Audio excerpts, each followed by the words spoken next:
Radley POV. 5 years later. Come in, sambit ko. Ano na namang kailangan sa akin ng Gelo Guillermo na to? Pagkapasok ko sa loob ng opisina, ibinaba ko ang folder na hawak ko. Inilibot niya ang kanyang paningin sa loob ng opisina ko, at nakatutok siya sa mga pinsan ko. What's brought you here, Mr. Guillermo?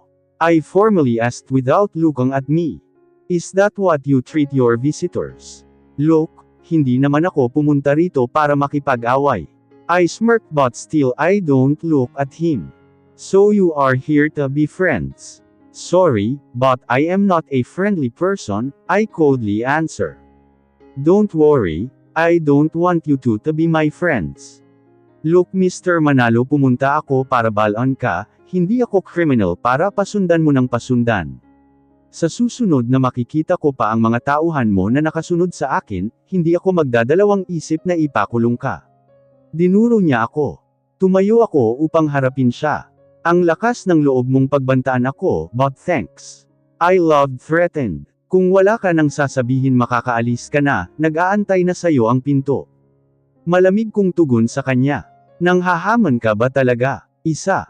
Hindi. Sa inasto mo ay parang sigurado ka nang ako ang may gawa, bago mo ako pag-isipan ng kung ano-ano, matanong nga kita kung bakit ko gagawin iyon sayo. Tinukod ko ang dalawang kamay sa mesa. Habang matiim na nakatingin sa kanya. Ang lakas ng loob niyang pagbintangan ako. Kung pinapasundan kita, anong ginagawa ng mga ito dito? Dagdag ko pa at tinuro ang mga pinsan ko, na nakatingin lang sa amin. At ano namang mapapala ko sayo? Baling niya sa akin. Alam kong may kailangan ka at gagawin mo ang lahat para makuha iyon, pero hindi kita hahayaan na makuha mo iyon ng hindi pinaghihirapan. Malamig niyang tugon sa akin. You're talking. Pasimple akong ngumiti at tumingin naman siya sa mga pinsan ko. My sister, sino pa ba? Pagpapatuloy niya. Aw, Eliza Guillermo Manalo. Aw, I don't know you have a sister. Pakisabi naman sa kanya na kung mahal niya ako, I am single and waiting for someone who can warm my bed, malay mo magustuhan ko rin siya, hindi ba? Sambit ko na ikinakuyom ng kamao niya. Mr. Guillermo, I'm sorry but we don't know about your accusation. We can sue about that, but seems hindi na natin kailangan pang paabutan doon kung aalis ka na. The door is waiting, thank you for coming. Sabat ni Rev at iginaya papunta sa pinto si Gelo. Kahit anong gawin niyang pagsugod, wala siyang mapapala rito sa akin. We are not yet done, Radley Manalo. I know, waiting for the right time. Nandoon na pumalpak pa. Siya ang solusyon sa problema, siya ang nakakaalam kung nasaan si Ellie. Huwag niyo siyang titigilan mga inutil. Sigaw ko sa kausap ko. May inutusan ako na imbestigan si Gelo Guillermo, pero masyado siyang mailap. Halos papalit-palit siya ng address, hindi ko nga malaman kung talagang may alam siya o nililin lang ako. Pero sa inakto niya kanina may alam siya. He is so afraid to notice my mens, seems he's really guilt hiding something.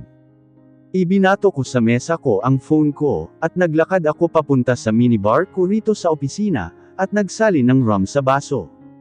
4 na taon. 4 na taon na ang nakalipas mula nang iwan niya ako. Kung hindi lang nangyari ang aksidente, sa panahong ito kasama ko na siya. Ilang buwan na akong naghahanap pero wala pa rin akong nahahanap, para lang akong namimingwit ng isda sa dagat, at sobrang ilap na mahuli. This is so hard to live alone. Feels like the world was against mine. I want her, I need her, I miss her and still I love her so much. Only her. Tiningnan ko ang pambisig kong relo, it's already 4 PM, wala naman akong gagawin ngayon, kaya naisipan ko nang umuwi na lang, pero naisip ko sino naman ang uuwian ko sa bahay. Mas mabuti pang tumambay. Anong klaseng lugar ba to? Aswang ba ang show to mo rin? Pabalibag kong isinara ang pinto ng backseat ng makababa ako. Hininto niya ang sasakyan sa isang madilim at liblib na lugar. Pinakiramdaman ko ang paligid, hindi maganda ang pakiramdam ko sa lugar na ito. Wag kang magbabanggit ng ganyan Rad, lahat tayo tatakbo. Saway sa akin ni Rex habang hinahaplos ang braso niya, dahil nagtatayuan ang balahibo niya. Wag nga kayong maingay, kinikilabutan ako. Masamang tingin ang itinapon ko kay Ren, na inililibot ang mga mata sa buong paligid. Kalsada sa gitna ng kagubatan. 9:00 na ng gabi. Nasa bar kami na nag-aya siya na samahan namin na puntahan ang show niya, kesyo daw may tampuhan sila. At ang show nga, first time rin ng loko na makarating dito. Hindi naman sa natatakot ako pero ano yun? Namumutlang tanong ni Red at may tinuro sa likuran namin ni Rev Ren at Rex. Sabay-sabay kaming lumingon sa tinuro niya, at sabay-sabay kaming napatakbo papalapit kay Red, habang nagsisigaw nang makita namin ang isang babaeng nakaputi na kulot ang buhok, na tumatakip sa mukha. We cursed in unison. Lord, kung ipapagahasan niyo ko pwede ba sa bading na lang? White lady, layuan mo ako. Hindi na ako uulit, Daddy Momo. Ayaw ko na, Mommy help. White lady kung nangangain ka, please lang, unahin mo mga pinsan ko. Hinahanap ko pa ang mag-ina ko. Kanya-kanyang sigaw namin nang lumalapit sa amin ang white lady. Para kaming mga bakla na nagyayakapan, habang nakasiksik sa gilid ng sasakyan. Sabay-sabay naming nahigit ang hininga nang dumaan sa harapan namin ang white lady, mabagal itong maglakad, akmang lalampasan na kami nang bigla itong humarap sa amin. We screamed when we saw her scary face. Hoy! Hindi ako multo, kay gwapong nilalang, mga bahagang buntot. Singhal sa amin ng white lady. Nagkatinginan kaming magpipinsan, bago sabay-sabay na pinagmasdan ang white lady. Babae lang pala. May pagkain ba kayo dyan? Nagugutom na ako eh. Hinaplos nito ang tiyan. Wala, Rev cut me off. Huwag kang madamat, ikaw kaya ang kainin yan. Sinaman ko nang tingin si Rev. Sige, bigyan mo. Bilasan mo at naalibadbaran ako sa pagmumukha niyan. Winaksi ko ang kamay ni Red na nakahawak sa braso ko, at tumayo ng tuwid na parang wala lang ang nangyari, kahit na ang totoo pinagpawisan talaga ako doon. Binuksan ni Rev ang backseat, at kinuha ang isang burger at Coke float. Nag-Jollibee drive-thru kasi kami bago pumunta rito, alam nyo na mga patay gutom ang mga kasama ko, pero ako ang gumastos. Oh, malinis yan at walang lason. Iritadong sabi ni Rev. Aces, suplado. Inirapan nito si Rev nang tanggapin ang pagkain at parang bata na nagtatalon papalayo sa amin. Salamat mga pogi, sigaw nito nang makalayo na. Nakahinga ako ng maluwag. Ganuhan rin ang apat, akala ko talaga, white lady, inang Red tadinadamay kami sa kaduwagan. Hintayin niyo ako dito, mabilis lang ako. Column ni Ren. Bilasan mo, we said in unison. Hindi naman halatang halata no. Ilabas nyo nga ang pagkain, nagutom ako dahil sa babaeng yun. Sabi ko at samampo ako sa hood ng sasakyan ni Ren. Binuksan naman ni Rev ang backseat, at kinuha ang pagkain. Inabutan niya kami isa-isa ng burger at Coke float. Nakaupo ako sa gilid ng hood ng sasakyan, habang si Red naman nakasandal sa harapan ng hood sa tabi ko, si Rex at Rev parehong nakasandal sa pinto ng sasakyan, sa gilid nakaharap sa daan. Sa kalagitnaan ng pagkain namin, may nahadjep ang mata ko na may isang lalaki na mabilis na tumatakbo papunta sa kinaroroonan namin, hindi ko ito nakilala ng una, pero nang malapitan na ay nakilala kong si Ren iyon, at sumanyas siya sa likod niya at nilampasan kami. Nagkatinginan kaming apat, dahil sa ginawa ng makong na yun. Kumunot ang noo ko nang marinig ang ingay ng kalalakihan mula sa pinagmulan ni Ren, malalaki ang katawan na animoy capra, may mga daladala itong tubo at 2x4.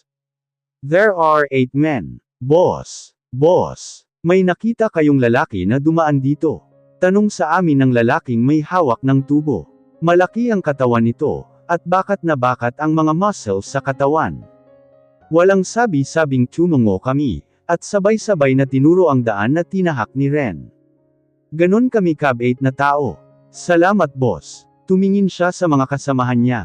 Nandoon lang yun. Sigurado akong hindi pa nakakalayo ang lalaki na sumasalisi sa shoto ko, kapag wala ako. Galit na sambit nito at simulang tumakbo ulit. Nang mawala sila sa paningin namin, ay sabay-sabay kaming humagalpak ng malakas na tawa. Nabulunan pa si Red sa kakatawa, habang si Rex naman ay naglupusay sa kalsada kakatawa. Sumakit ang tiyan ko sa kalokohan na ginawa namin. Deserve. Si Ren pala tong nang mumalto. Ang sabihin nyo na isahan si Ren ng babae niya. May boyfriend pala ang chika babes ni Ren. Napansin kong pabalik na ang mga lalaking humahabol kay Ren. Maghanda kayo, nandyan na sila. Itinapon ko ang balat ng burger na kinainan ko, at tumayo sa gitna ng kalsada, habang umiinom ako ng float. Ngayon ko lang nakita ang pagmumukha niyo, bagong solto lang kayo dito. Tanong sa akin ng lalaking sa tingin ko ay syota ng syota ni Ren. Tol, kailan pa nagkaroon ng bagong solto dito sa atin, nang hindi natin kilala? Oo nga naman. Isa pa, mukhang yayamanan ang mga yan. Hindi kaya kasamahan yan ng damadali sa syota mo. Hindi ka babae pero nasa tamang hinala ka, pare. I smirk. Ina mo. Mabilis na sumugod sa akin ang syota ng syota ni Ren, kaya kaagad ko siyang sinalubong ng isang malakas na sipa sa mukha. Ibinato ko ang float na iniinom ko sa isa niya pang kasamahan, na sumugod sa akin. Busog na busog ako, baka magka-appendix ako nito. Sambit ni Red habang binabantayan ng isang ganggang. Si Rev at Rex naman ay nakikipagbubugan na sa apat na lalaki. Sa kalagitnaan ng pakikipag-away namin, sumulpat si Ren at pinanood lang kami, hanggang sa mapatamba na namin ang kalaban. Kaagad kaming sumakay sa sasakyan, nang matapos kami sa ginagawa namin, dahil nakahanda na si Ren na paliparin ang sasakyan. Lesson learned, magmahal ng babaeng walang sabit. Masamang tingin ang itinapon namin kay Ren, nang sa bibig niya pa mismo lumabas ang salitang yun. Naggagaguhan ba tayo dito? Ipinagpatuloy ko ang paghahanap kay Ellie, ngunit hanggang ngayon ay wala pa ring bago sa paghahanap ko. Hindi ko siya mahanap-hanap. Kung kailangan kong suyurin ang buong Pilipinas, gagawin ko mahanap ko lang siya. Masyado pang maliit ang Pilipinas kung hindi ko siya mahanap-hanap. Alam ko na itinatago siya ng kapatid niya, kaya ganun na lang iyon ka-guilty, para sugurin pa ako sa opisina. Anong klaseng pahirap pa ba ang gusto niyang iparonet sa akin, na ilang taon na naman na akong naghirap at nagdusa? Kulang pa ba ang mga panahon na hindi kami magkasama? Hindi pa ba sapat ang lahat ng paghihirap na pinagdaanan ko? Hanggang kailan ako magtitiis, maghahanap at maghihirap ng ganito? Bod kape. Inilapag ni Ren sa harapan ko ang isang tasa ng kape. Lumayo ka sa akin kung ayaw mong mabigwasan. Inirapan ko siya. Hindi ko pa rin nakakalimutan ang nangyari sa amin sa lugar na pinuntahan namin. Sa 99.9 na single na babae sa mundo, yun pang may syota ang dinagat niya. Past is past, kalimutan mo na yon. Ang mabuti pa tulungan na kita sa paghahanap kay Ellie. Tumigil ka, iyan rin ang sinabi mo noon pero anong nahanap mo? Babaeng may syota. Ina naman Ren, saan napupunta ang talino mo pagdating sa babae? Ikaw na saan ang talino mo pagdating kay Ellie? Wag na wag mong iniiba ang usapan, dahil labas siya sa kabulastugan na ginagawa mo. Itigil mo ang pakikipagrelasyon sa babae na yun, kung ayaw mong ako mismo ang gugulpi sa iyo. Wala kaming relasyon. She just one of my flings, no worry. I won't go back there because I realized that hindi multo ang nakakapagpatakbo sa akin. Buti alam mo, kung may kamera sana sa lugar na iyon, kitang-kita kung paano nanliit si Ren sa bilis ng takbo niya, sino ba namang hindi tatakbo sa pintong malaking kang ang laki? Ilang taon na ang lumipas, hindi kaya panahon na rin para kalimutan mo siya? Masamang tingin ang tinapon ko kay Ren. How can I forget the love of my life? Sa ayaw siyang mahanap mo, pero paano kung sa pagkikita nyo, kinalimutan ka na niya? O di kaya baka meron na siyang pamilya? Naikuyom ko ang kamao ko. Nasaktan mo siya at hindi madali ang lahat para sa kanya. Isipin mo rin ang nararamdaman niya, hindi siya itatago ng kapatid niya kung hindi siya nasaktan ng sobra. Bod, I think it's time to let go. Alam ko na nasaktan ko siya ng sobra.